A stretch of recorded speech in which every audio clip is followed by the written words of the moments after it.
Vamos voltar para a notícia. Tem um homem apontado como um dos atiradores que participou da emboscada e a morte do ex-delegado-geral de São Paulo. Atenção, tá? Ele foi morto numa operação hoje no Paraná e agora nós conseguimos os detalhes. Nós estamos falando desde o início do jornal da morte desse bandido que fugiu para o Paraná. Ele saiu de São Paulo, ele queria chegar até o Paraguai, mas no meio do caminho ele foi interceptado. E eu vou dar outros detalhes que não tinham sido contados ainda. Porque, além das imagens que vieram do Paraná, imagens inéditas, nós vamos falar do Dr. Rui Ferraz Fontes, que foi assassinado há 15 dias. O que a polícia descobriu?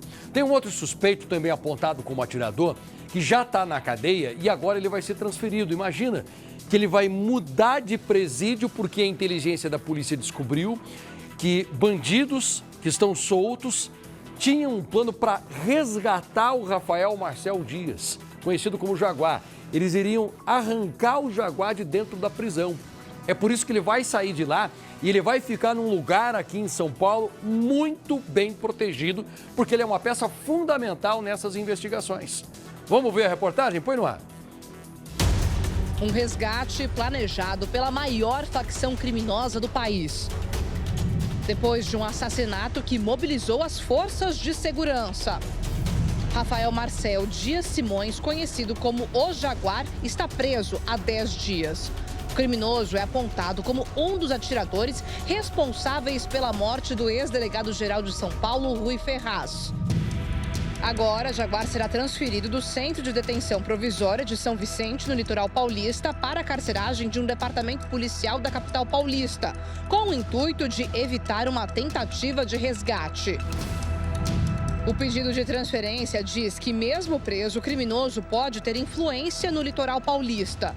A transferência foi autorizada, mas a principal preocupação das autoridades é que seja feita com cautela, para garantir a segurança durante o deslocamento. Uma questão de segurança, porque esse indivíduo, ele pode ser alvo de uma tentativa de resgate, ou até mesmo ele pode ser alvo de uma tentativa de matá-lo. Jaguar é um velho conhecido da Justiça Paulista. Ele foi preso pela primeira vez há 16 anos, por envolvimento com o PCC e homicídio. Depois disso, ele ficou detido por períodos alternados, respondendo a diferentes ações penais. Na maioria das vezes, Jaguar cumpria parte da pena e era solto para responder em liberdade, mas voltava a ser capturado em novas investigações. A trajetória de Rafael é marcada por movimentações de custódia, concessões e revogações de benefícios. No caso, o Rui Ferraz virou uma peça-chave durante a apuração do caso. A defesa de Rafael afirma que ele é inocente. Além de câmeras de segurança, a defesa se baseia neste documento, a folha de ponto dele na empresa em que trabalha. Pela folha de ponto, Rafael saiu do trabalho às 5 da tarde. O registro também é feito com identificação facial. Ao sair do trabalho, foi buscar a filha na escola. Segundo a defesa, ele não teria, nesse tempo, como se deslocar até a Praia Grande. O crime ocorreu às 6h16, a 34 quilômetros de onde ele estava. No entanto, às 17h30, às 17h45, Rafael estava em Santos pegando a sua filha. Além de Jaguar, outras 3 pessoas estão presas. Daesli Pires, detida por transportar um dos fuzis usados no ataque. Luiz Batista, conhecido como Fofão, por ter ajudado na fuga de um dos atiradores. E William Marques, o dono da casa usada pelos criminosos em Praia Grande. A investigação continua para entender as dinâmicas do crime. A polícia cumpriu 8 mandados de busca e apreensão em 3 cidades da Baixada Santista. A operação tenta recolher evidências sobre possíveis irregularidades em processos de licitação. Investigadores apuram se contratos analisados por Rui Ferraz Fontes como secretário de administração de Praia Grande podem ter motivado a execução.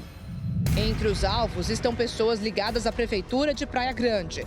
No endereço de um subsecretário municipal que já ocupou o mesmo cargo de Rui Ferraz Fontes, foram apreendidos computadores, 3 pistolas, documentos e dinheiro vivo.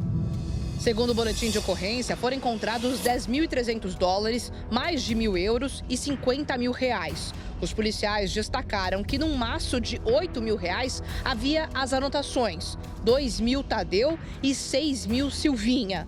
O subsecretário Sandro Pardini também prestou depoimento. A defesa afirma que ele foi ouvido como testemunha e que está à disposição das autoridades. Nós mostramos aqui casos de fugas cinematográficas de presídios. Na maioria das vezes, os criminosos têm planos rápidos e ousados. Foi assim que 2 detidos fugiram de um presídio de segurança máxima em Mossoró, no Rio Grande do Norte. Deibson Nascimento e Rogério Mendonça escaparam depois de arrancarem as luminárias das celas e acessarem o teto da cadeia, fugindo depois de romperem uma parte da cerca do presídio. Foram 50 dias de buscas. Os criminosos foram recapturados e levados para o presídio de Catanduvas, no Paraná. A maior fuga de detentos do Carandiru, na zona norte de São Paulo, começou no meio da rua. Há quase 30 anos, 108 presos fugiram acessando um túnel que foi construído de fora para dentro do presídio. Tudo aconteceu na oficina de Vassouras.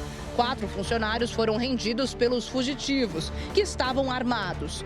Pelo menos 18 criminosos foram recapturados. Um brasileiro condenado à prisão perpétua por homicídio nos Estados Unidos conseguiu fugir escalando as paredes da cadeia. Danilo ficou 15 dias foragido e a polícia ofereceu uma recompensa de R$100 mil para quem encontrasse o suspeito. Preso mais uma vez, ele foi levado para um presídio de segurança máxima, onde vai responder por 6 novos crimes. Já no caso Rui Ferraz, enquanto a polícia segue atrás dos responsáveis pelo assassinato do ex-delegado, as autoridades se esforçam para manter criminosos presos e evitar que novas vítimas sejam alvos do primeiro comando da capital. Vamos ouvir agora o secretário de Segurança Pública aqui de São Paulo, Guilherme Derrite, porque ele atualizou as investigações sobre a morte do delegado e falou também sobre essa troca de tiros que deixou um dos suspeitos mortos. Vamos lá? O próximo passo, depois de cada um identificado e o pedido de prisão temporária solicitado, o próximo passo é tentar capturar, porque a prisão desses indivíduos, elas são fundamentais para os próximos passos da investigação. Vou dar o exemplo do caso do Humberto, esse indivíduo que os policiais do DEIC estavam desde sábado no estado do Paraná, que havia um trabalho de inteligência que levou-se à possibilidade de ele estar foragido, escondido nesse local. Solicitamos apoio à Polícia Civil do Paraná, que esteve na diligência também com os policiais civis de São Paulo. E o mais interessante é que como nós chegamos até a identificação do Humberto, a participação dele, porque os exames periciais, tanto na casa de Praia Grande quanto na casa de Mongaguá, apontaram a presença dele no local. Então, esses 2 pontos. Terceiro ponto, o próprio proprietário da casa de Praia Grande, no termo de declaração dele, fala da participação desse indivíduo de nome Humberto, inclusive como sendo um dos possíveis atiradores. E o principal ponto, que o sistema de inteligência da Polícia Civil detectou pelo sistema de telefonia, coloca ele na cena do crime. Acho que essa é a informação mais relevante que vocês ainda não tinham. Então, o trabalho de inteligência da Polícia Civil, o trabalho de investigação robusto que vem sendo feito, colocou literalmente ele na cena do crime no dia e na hora do assassinato.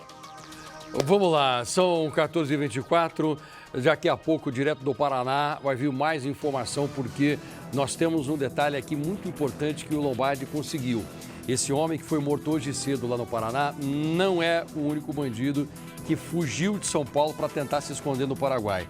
Eles saíram daqui e foram para o Paraguai, mas no meio do caminho, no Paraná, foram interceptados, né? Esse foi interceptado. Mas a polícia acredita que tem pelo menos mais 1 ou 2 bandidos que também participaram do crime contra o ex-delegado-geral aqui em São Paulo e que estão nesse momento no Paraná só esperando a melhor hora para prosseguir caminho e chegar ao Paraguai. E os policiais estão por lá, só na campana, para tentar pegar.